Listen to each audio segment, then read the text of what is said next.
Halo guys, jumpa lagi dengan saya Faisal Virus. Kali ini saya akan mereview motor saya yang habis servis besar kemana nih guys.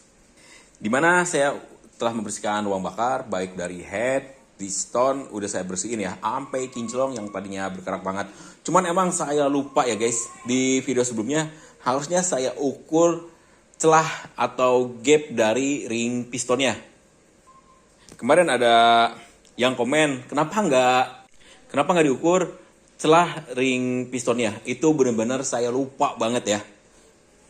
Padahal pengukuran celah ring seher itu menentukan apakah si ring seher masih layak digunakan atau enggak. Tapi terlepas dari situ emang ada rencana ya.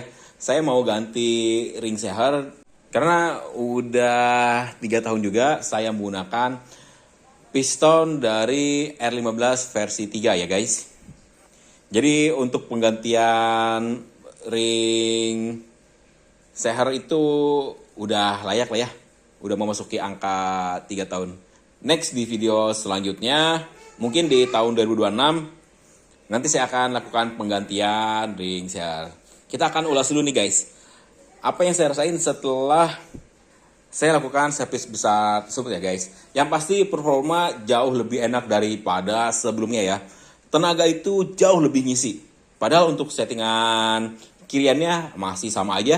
Bensin masih sama juga, saya pakai Shell Super. Dari injektor kelistrikan masih pakai Kawahara.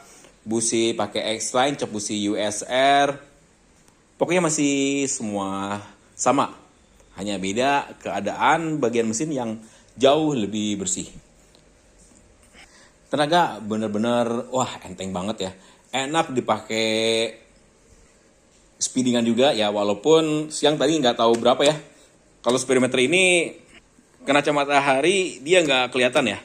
Yang pasti ya bisa di atas 70-80-an ya. Itu dengan jarak yang dekat. Kalau sebelumnya emang agak ngap ya kalau dipakai. Plus nembak-nembak. Dan untuk konsumsi bahan bakarnya dia udah mulai irit karena tadi tuh saya lupa jelasin di awal, bawa motor ini jalan-jalan ke Bogor ya. Enak tuh kan di Bogor, sepanjang jalan raya Bogor itu treknya lurus. Nah itu di situ saya cobain. Wah, ajib banget ya. Terus untuk konsumsi bahan bakar tadi bisa sampai 36,5. Ini 34,8 karena tadi pas balik emang di bawah santai terus agak macet juga ya. Jadi ada penurunan nih di 34,8. Ini udah luar biasa banget ya. Bisa dapat 36 atau yang terlihat sekarang di 34,8 km per liter. Ini benar-benar udah bagus banget. Apalagi dengan gaya riding saya yang tadi gaspol terus ya.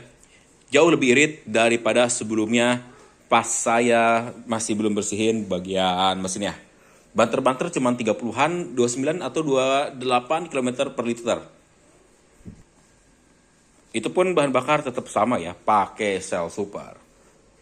Gak tau nih kalau udah dapet V-Power apakah tenaganya lebih dahsyat lagi. Dan keiritan jauh lebih irit lagi, ini belum saya coba ini guys. Ini dengan catatan kondisi oli yang kemarin saya pakai, Moto TRD ya. Di angka 957,2 km ya. Jadi emang nggak salah saya lakukan pembersihan bagian mesin kemarin ya. Karena jelas dengan lakukan pembersihan tersebut, maka pembakaran di dalam mesin itu jauh lebih sempurna lagi ya. Yang tadinya banyak kerak-kerak, sekarang udah hilang. Makanya dari segi performa dia udah balik lagi normal. Dari segi keiritan juga udah lumayan lah segitu mah ya. Karena motor saya ini terakhir turun mesin di tahun 2024 ya. Pas kejadian si Laharnoken as pecah. Nah ini udah di bulan Desember.